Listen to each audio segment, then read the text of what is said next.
Hello everyone, this is Saad Masood. Welcome to my channel. आज हम लोग बात करेंगे ब्रिक्स के ऊपर। ब्रिक किसको बोलते हैं? ब्रिक जो है एक हार्ड बेक्ड क्ले सॉइल को ब्रिक बोलते हैं, जो कंस्ट्रक्शन में यूज़ होती है। ब्रिक एक कंस्ट्रक्शन मटेरियल है जो बहुत पहले से यूज़ करते हुए आ रहे हैं। बिकॉज़ एक तो इसकी लो कॉस्ट की वजह से, फिर स्ट्रेंथ होती है इसकी, बहुत अच्छी स्ट्रेंथ होती है, ये ड्यूरेबल है, रिलायबल भी है। अगर आप एक गुड क्वालिटी कंस्ट्रक्शन करवाना चाहते हैं तो आपकी जो मटेरियल्स आप यूज़ कर रहे हैं साइट पर, वो अच्छी क्वालिटी की होनी चाहिए, तो तब जाकर कंस्ट्रक्शन भी आपकी गुड क्वालिटी की होगी। तो अभी ये ब्रिक अच्छी क्वालिटी की है या नहीं है, ये कैसे पता चलेगा? थोड़े से टेस्ट होते हैं साइट पर करने के, लेबॉरेटरीज़ में भी टेस्ट होते हैं ब्रिक्स के, बट साइट पर जो फुल टेस्ट होते हैं जिससे पता चलता है कि हाँ, this brick can be use for construction, ये ब्रिक हम यूज़ कर सकते हैं। तो वो क्या क्या टेस्ट करने होते हैं वो मैं आपको बताऊंगा। डिफरेंट टाइप्स ऑफ टेस्ट करने पड़ते हैं हमें, जैसे कि एब्जॉर्प्शन टेस्ट हो गया, कंप्रेसिव स्ट्रेंथ टेस्ट हो गया, हार्डनेस टेस्ट हो गया, ऐसे बहुत सारे टेस्ट होते हैं। मैं आपको एक एक करके सब कुछ बताऊँगा अभी। तो पहले जो आता है हमारा वो होता है एब्जॉर्प्शन टेस्ट। एब्जॉर्प्शन टेस्ट में क्या किया जाता है, ये क्यों किया जाता है, ये बताता हूँ मैं पहले आपको। बिकॉज़ ये फाइंड आउट करना होता है कि ब्रिक कितना मॉइस्चर कंटेंट अब्जॉर्ब करेगा एक्सट्रीम कंडीशंस में, तो ये फाइंड आउट करना होता है हमें। तो इसीलिए करते हैं एब्जॉर्प्शन टेस्ट। इसमें क्या होता है, पहले ड्राई ब्रिक को ले लेते हैं, एक ड्राई ब्रिक को, फिर उसका वेट करवाते हैं। उसका वेट करवाने के बाद जो भी वेट आएगा उसको हम नोट करेंगे। मैंने एक ब्रिक का वेट करवाया था, यही ब्रिक जो सामने दिख रही है आपको, इसका वेट आया था हमें 2.2 kgs, इतना वेट आया था इसका। तो इसको हम क्या करेंगे, यही ब्रिक को हम अभी बकेट में डालकर पानी भर के उसमें रख देंगे। फिर उसके बाद 24 आवर्स बाद यही ब्रिक को फिर वापस निकाल के इसका वेट करवाएंगे, तब देखेंगे कि इसका वेट कितना आता है। उसके बाद में हमें पता चलेगा कि कितना वाटर अब्जॉर्ब करती है ये ब्रिक। तो बकेट में डाल दिया है ये ब्रिक को। फिर उसके बाद हम लोग कल इसका वेट करेंगे, 24 आवर्स जब हो जाएगा इसी वक्त हम लोग इसका वेट करेंगे। उसके बाद में देखेंगे। जो ड्राई ब्रिक का वेट आया था वो था 2.2 kgs, मतलब 2200 ग्राम्स।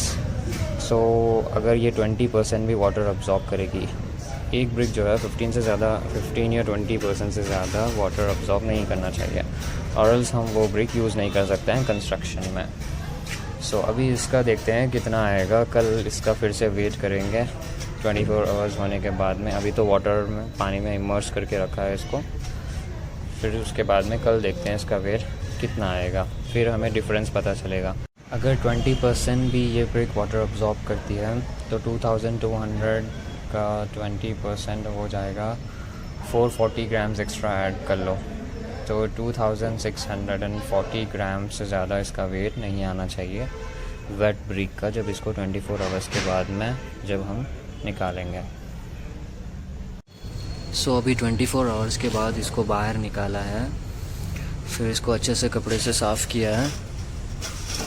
अभी इसको मैं ले जाऊंगा और इसका वेट करवाऊंगा। ఎంత ఉంటుంది?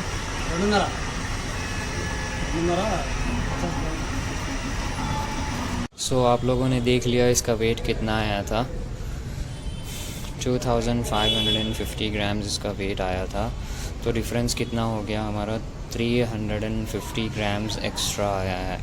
350 मतलब मैंने बताया था आपको कि अगर 440 से एक्स्ट्रा नहीं होनी चाहिए, उससे कम होना चाहिए।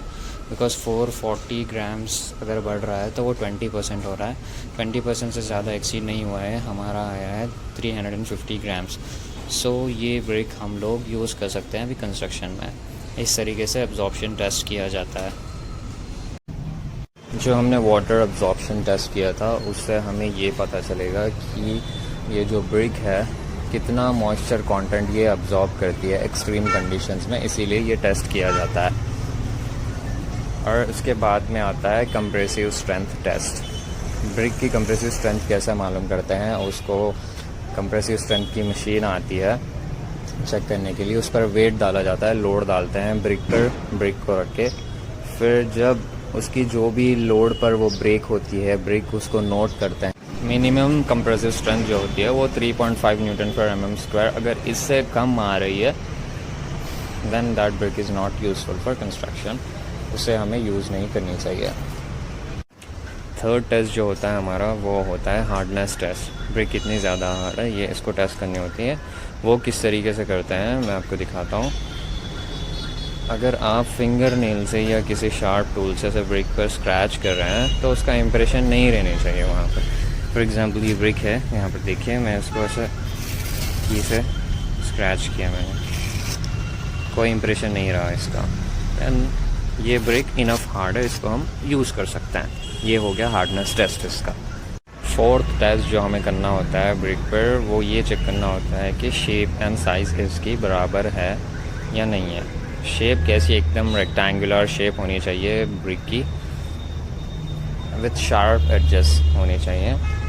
और इसका साइज़ जो आता है स्टैंडर्ड साइज़ ब्रिक का 19 centimetre by 9 centimetre by 9 centimetre, ये इसका स्टैंडर्ड साइज़ आता है। लेकिन जो ब्रिक्स आती है वो अभी ज़्यादा होती है 8.5 inch by 3 inch by 3.5 inch या 9 inches by 3 inches by 4 inches, ऐसे अलग अलग टाइप की ब्रिक्स भी आती हैं। सो इसको क्या करना होता है, शेप एंड साइज़ को चेक करने के लिए सारे ब्रिक्स को, फॉर एग्जांपल एक 20 ब्रिक्स को साइड में ले लो, फिर एक लेयर की तरह बना दो ऐसा। फिर उसके बाद में उसको एक के ऊपर एक रख के ऐसे चेक किया जाता है। 20 ब्रिक्स लेकर 20 या कितने भी चाहे ले लो, बट एक स्क्वायर की तरह बनने चाहिए या फिर एक रेक्टेंगल की तरह बनाकर देख लो, मेजर कर लो कि सारी ब्रिक्स एक लेवल में ऐसे दिख रही है या कम ज़्यादा छोटी बड़ी दिख रही है। देन ऐसी छोटी बड़ी यूज़ नहीं करनी चाहिए, बिकॉज़ बहुत ज़्यादा प्रॉब्लम होती है। जब आप वॉल लगा रहे हो, एक छोटी हो रही है एक बड़ी हो रही है ब्रिक, देन टेढ़ी वो हो जाती है। फिर जब प्लास्टरिंग करते हैं तब आप माल ज़्यादा चढ़ाना पड़ता है, बहुत ज़्यादा प्रॉब्लम्स आती हैं।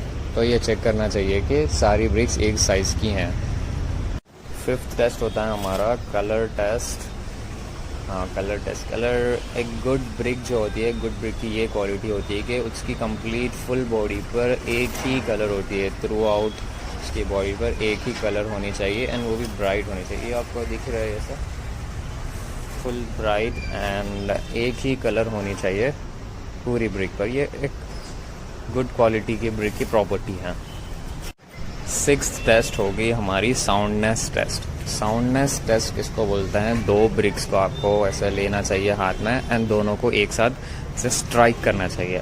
दोनों को जब स्ट्राइक करोगे आप तो उसमें से ऐसे एक प्योर आवाज़ आनी चाहिए, जैसे एक बेल रिंग होती है तब कैसे आवाज़ आती है, क्लीन आवाज़ आनी चाहिए एंड वो ब्रिक ब्रेक नहीं होनी चाहिए। ये ऐसे करते हैं साउंडनेस टेस्ट।